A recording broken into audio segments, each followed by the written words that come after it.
Opa, tudo bem? Eu sou o Luiz Camargo e seja muito bem-vindo. E ontem, boa parte da direita ficou ensandecida nas redes sociais por causa da indicação da Ilona Zabó para uma das 5 vagas de conselheiro suplente no Conselho Nacional de Política Criminal e Penitenciária, o CNPCP. Sim, eu também fui totalmente contra essa indicação do Sérgio Moro e também fiquei puto. Afinal, estamos falando de uma progressista que é desarmamentista, que é contra a diminuição da maioridade penal, a favor da descriminalização do aborto, das drogas e de tudo que não presta. E que ainda, para piorar, fez campanha contra o Bolsonaro durante as eleições. Mas o fato é que todo esse furor nas redes sociais fez o ministro recuar. A militante de esquerda dançou. Mas independente aí de qualquer coisa, Ilona não faria parte do governo e não teria a menor influência dentro do ministério. Ela iria compor um conselho de consulta e só estaria lá para cumprir uma mera formalidade que o regimento interno da CNPCP exige.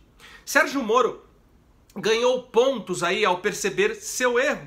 Mas se caso ele insistisse na sua escolha, os protestos nas redes sociais poderiam enfraquecer a aprovação do pacote anticrime do Moro no Congresso. Isso sim, de extrema relevância para o país. É a aprovação desse pacote que merece aí nossa total dedicação na criação de campanhas que viralizem nas redes sociais. Mas então, você pode aí se questionar por que raios Moro escolheu uma esquerdista para integrar esse bendito conselho? Bom, uma das condições de existência dos conselhos para políticas públicas é justamente a formação de um colegiado composto pela pluralidade de ideias e a multiplicidade de olhares. E esse conselho a qual Ilona foi indicada não poderia ser diferente. É integrado por 13 membros titulares e 5 suplentes, dentre professores e profissionais da área de direito penal, processual penal, penitenciário e ciências correlatas. Sérgio Moro, estando à frente do Ministério da Justiça, tem por obrigação respeitar a dinâmica da democracia, que é justamente o de dar voz ao contraditório, mesmo que a opinião desta voz não seja acatada. Como vocês sabem, para um juiz dar um veredito, mesmo que ele tenha certeza da culpa ou da inocência do réu, ele precisa antes ouvir o advogado de defesa e o promotor de acusação. Agora, com certeza, essa foi uma péssima escolha.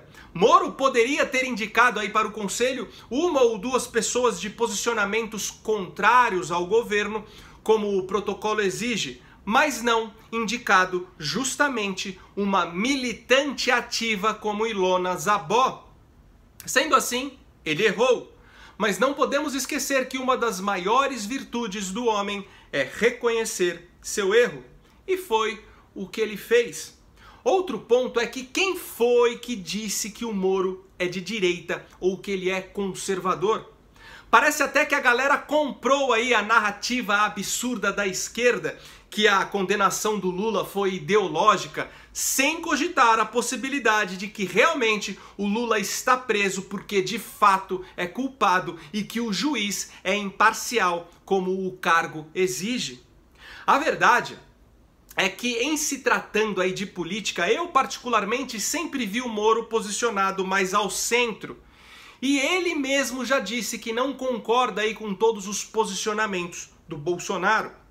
Enfim, outra polêmica envolvendo o Sérgio Moro, que a esquerda não se furtou da oportunidade de atacar o governo e que a direita jujuba também acabou entrando na onda, foi a decisão do Moro de fatiar seu pacote anticrime e anticorrupção, apresentando aí o Caixa 2 como um projeto paralelo ao principal, fato que acabou sendo interpretado aí como uma espécie de conivência do ministro com uma prática que até ele fazer parte do governo considerava um crime gravíssimo.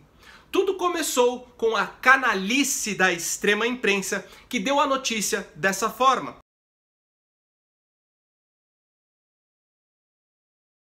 quando na verdade bastava ler a matéria inteira, coisa aí que brasileiro normalmente não faz, que veria que o que ele disse na verdade é que existe o crime de corrupção e o crime de Caixa 2, e os dois crimes são graves, porém distintos.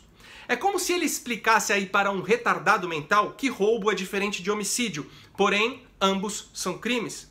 Mas o que aí algumas pessoas ainda não entenderam é que ao desmembrar o pacote, Moro deu uma verdadeira tacada de mestre. Só que para entender aí a manobra completa, antes é necessário esclarecer 2 pontos. 1. Caixa 2 já é crime, porém é previsto no Código Eleitoral. 2. O ministro não tem autoridade de sozinho transferir um crime do Código Eleitoral para o Código Penal e assim torná-lo mais grave. Quem tem poder para fazer isso são os deputados. Ao apresentar o seu pacote anticrime e anticorrupção, o ministro está propondo aos congressistas a alteração de várias leis com o endurecimento das penas para diversos crimes. Mas nesse caso específico aí do Caixa 2, ele pegou todo mundo de surpresa ao apresentar como sendo um projeto paralelo ao projeto principal, mas que deverá ser discutido ao mesmo tempo.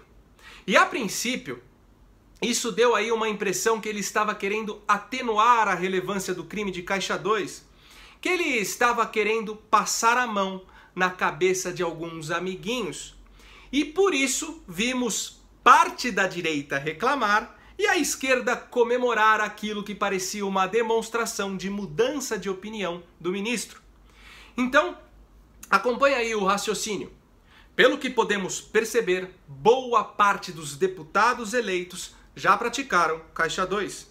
E agora esses mesmos parlamentares terão que decidir se Caixa 2 é um crime grave previsto no Código Penal ou é apenas um financiamento de campanha irregular, um crime de menor escalão previsto no Código Eleitoral.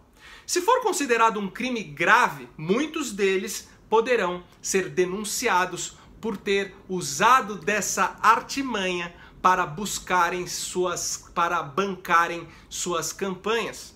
Se o Moro não tivesse desmembrado o projeto e o Caixa 2 estivesse incluso no pacote principal, não saberíamos qual é a opinião de cada um deles sobre esse ponto em específico. Inclusive, eles poderiam votar contra todo o projeto apenas por temerem esse único parágrafo. E depois, com toda a cara de pau do mundo, alegariam discordância com outros pontos do texto para legitimarem seus votos. E assim, jamais conseguiríamos aprovar o pacote. Bom, eu vou tentar ser mais pragmático e prever aí o cenário. A esquerda irá votar contra o pacote principal e também contra a criminalização do Caixa 2. Além da maioria aí dos seus integrantes terem culpa no cartório, eles vão se opor a qualquer coisa que vir do governo, mesmo que seja a cura do câncer. Mas aí eu te pergunto, e o Centrão? E os novos políticos da base aliada? Como irão votar? Provavelmente, o Centrão, para fazer moral com o povo, que em sua maioria esmagadora aprova o pacote, irá votar favorável ao mesmo. Já quanto ao Caixa 2, terá que optar por ajudar a esquerda a enterrar essa lei e assim se livrar desse pepino, ou irá ajudar o governo a endurecer as penas, correndo o risco de parte de seus integrantes serem também penalizados. A direita, mesma coisa, votará a favor do pacote. E quanto ao Caixa 2, seus integrantes terão a chance de mostrar para o Brasil que de fato não fazem a velha política.